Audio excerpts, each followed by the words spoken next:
Maayong adlaw mga kapatid, Liway Abas di para sa News 5 Bisaya. Niingon ang abogado ni Senator Bato de la Rosa nga si Attorney Jimmy Bondoc nga wala sa Department of Justice ang bola sa pagkontrol sa International Criminal Court Arrest Warrant batok sa senador.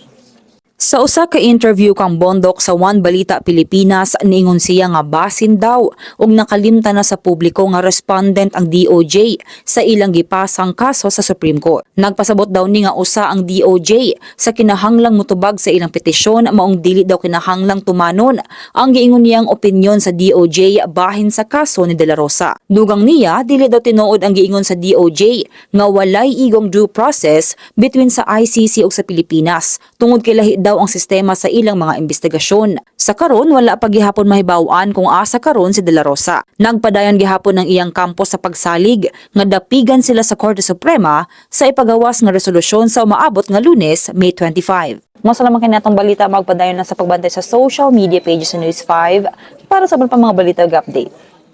Amping tangtanan.